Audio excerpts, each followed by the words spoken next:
दोस्तों, ये कहानी सिर्फ डरावनी नहीं है, बल्कि ये सिखाती है कि लालच, हवस और अय्याशी इंसान को या भूत प्रेत को भी कितना अंधा बना देते हैं।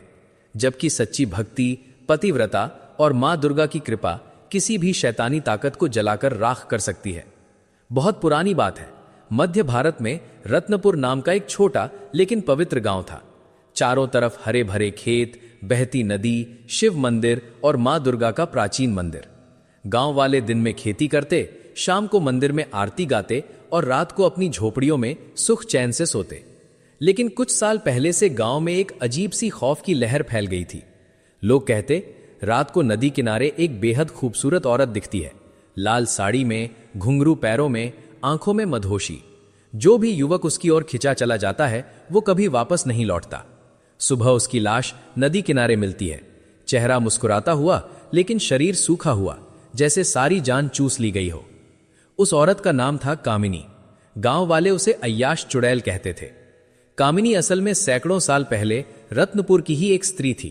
वो राजा की रखैल थी, बेहद रूपवती लेकिन अंदर से भयंकर अय्याश और लालची। वो राजा को अपनी हवस के जाल में फंसाए रखती। राजा के मरने के बाद उसने कई युवकों को बर्बाद किया। अंत में गांव वालों ने उसे पापी समझकर जिंदा जला दिया था। मरते वक्त उसने कहा था, मैं वापस आऊंगी, हर रात एक नया युवक अपनी हवस का शिकार बनाऊंगी, कोई मुझे नहीं रोक पाएगा। मौत के बाद वो चुड़ैल बन गई। अब वो रात के अंधेरे में सुंदर स्त्री का रूप धरकर निकलती। उसकी हवस कभी नहीं मिटी। वो शादीशुदा युवकों को निशाना बनाती, उनकी पत्नियों को धोखा देकर उन्हें जाल में फंसाकर उनकी प्राण शक्ति चूस लेती। गांव वाले डर के मारे शाम ढलते ही घरों में घुस जाते। मंदिर के पुजारी रोज मां दुर्गा की आरती बढ़ा देते, लेकिन चुड़ैल का आतंक कम नहीं होता था। उसी गांव में रहता था रामदास, एक साधारण किसान लेकिन मां दुर्गा का सच्चा भक्त। रामदास सुबह मंदिर जाता, खेत जोतता, शाम को अपनी पत्नी सावित्री के साथ भजन गाता। सावित्री न सिर्फ सुंदर थी, बल्कि उसकी भक्ति और बुद्धि किसी से कम नहीं थी। वो पतिव्रता थी। रामदास को इतना प्यार करती कि कहते हैं, सावित्री का प्यार रामदास की ढाल है। सावित्री गांव की स्त्रियों को कहती, बहनें, हवस और लालच से दूर रहो। मां दुर्गा की भक्ति में जो शक्ति है वो किसी चुड़ैल की हवस से 1000 गुना ज्यादा है। लेकिन एक रात रामदास खेत से देर से लौट रहा था। नदी किनारे से गुजरते वक्त उसे एक मीठी सी आवाज सुनाई दी, रामदास, आओ ना, मैं इंतजार कर रही हूं। उसने देखा नदी के किनारे एक बेहद खूबसूरत स्त्री खड़ी थी, लाल साड़ी में, बाल खुले, आंखों में मदिरा सी चमक। उसके होठों पर मुस्कान थी जो किसी को भी बर्बाद कर सकती थी। रामदास का मन डगमगाया। वो एक पल के लिए रुक गया, लेकिन फिर उसने मां दुर्गा का नाम लिया और तेजी से घर की ओर चल पड़ा। घर पहुंचकर उसने पत्नी सावित्री को सारी बात बताई। सावित्री ने पति के कंधे पर हाथ रखकर कहा, प्राण, वो कोई औरत नहीं, वो अय्याश चुड़ैल है। उसकी हवस ने कई घर उजाड़ दिए हैं। लेकिन तुम चिंता मत करो, हम दोनों मिलकर मां दुर्गा की शरण में जाएंगे। उस रात सावित्री ने पूरे घर में हनुमान चालीसा पढ़ा और रामदास के माथे पर काला टीका लगा दिया। दूसरी रात चुड़ैल फिर आई। इस बार उसने और ज्यादा सिडेक्टिव रूप धारा। वो रामदास के सपनों में भी आने लगी। सपने में वो उसे छूती, उसके कान में फुसफुसाती, रामदास, तुम्हारी पत्नी क्या जानती है मेरी मिठास के बारे में? आओ, एक रात मेरे साथ बिताओ, सारी दुनिया की सुख सुविधा दूंगी। रामदास पसीने से तर होकर जाग जाता, लेकिन सावित्री हर बार उसे संभाल लेती। धीरे धीरे गांव में और युवक गायब होने लगे। एक एक करके 3 युवकों की लाश नदी किनारे मिली। पूरा गांव दहल गया। मुखिया ने कहा, अब कुछ करना होगा। सावित्री ने गांव के मुखिया और पुजारी को बुलाया।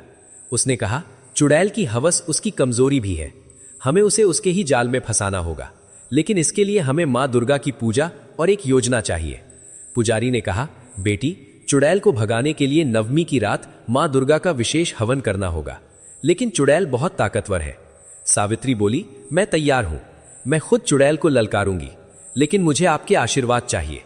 रामदास ने विरोध किया, सावित्री, यह बहुत खतरनाक है।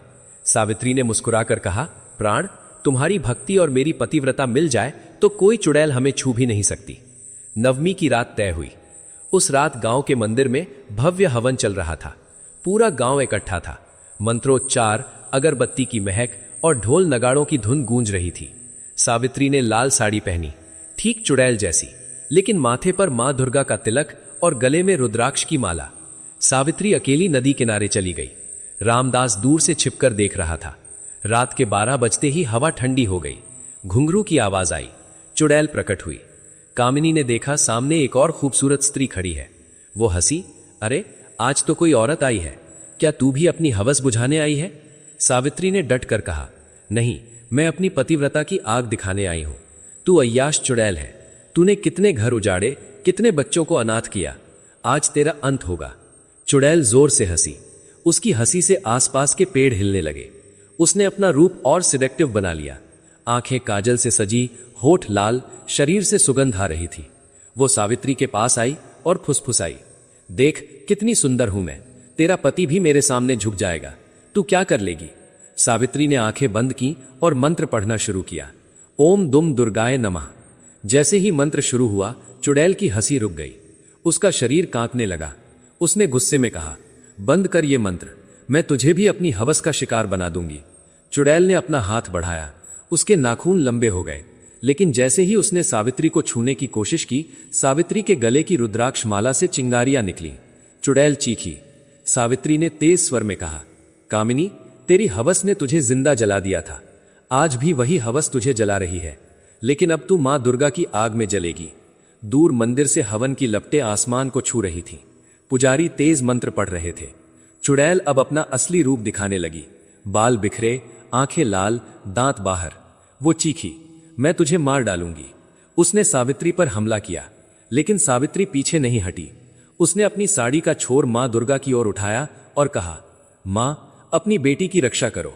तभी आकाश से एक तेज रोशनी आई। मां दुर्गा का दिव्य रूप प्रकट हुआ, हाथ में त्रिशूल, सिंह पर सवार। मां की आवाज गूंजी, अय्याशी की आग तुझे जला रही है कामिनी, अब तू अपनी हवस के साथ ही जल जा। मां ने त्रिशूल चलाया। चुड़ैल की चीख से पूरा गांव कांप उठा। उसका शरीर आग की लपटों में घिर गया। वो तड़पती रही, अपनी हवस के लिए रोई, लेकिन कोई फायदा नहीं। कुछ ही पलों में वो राख बन गई। नदी किनारे सिर्फ काला धुआं रह गया। रामदास दौड़ कर आया। उसने सावित्री को गले लगाया। दोनों की आंखों में आंसू थे, लेकिन वे खुशी के आंसू थे। अगले दिन पूरा गांव मंदिर में इकट्ठा हुआ। मुखिया ने सावित्री के सिर पर हाथ रखकर कहा, बेटी, आज तूने साबित कर दिया कि पतिव्रता की शक्ति चुड़ैल की हवस से भी बड़ी होती है। रामदास और सावित्री ने गांव वालों को कहा, भाइयों बहनों, हवस और लालच कभी मत रखो। मां दुर्गा की भक्ति में जो शक्ति है, वो किसी भी बुराई को हर सकती है। उस दिन के बाद रत्नपुर में कभी चुड़ैल का आतंक नहीं रहा। गांव वाले फिर से खुशी खुशी रहने लगे। मंदिर में हर रात आरती होती और लोग भजन गाते। दोस्तों, इस कहानी से हमें यही सीख मिलती है कि अय्याशी, हवस और लालच इंसान को या भूत को भी बर्बाद कर देते हैं, लेकिन सच्ची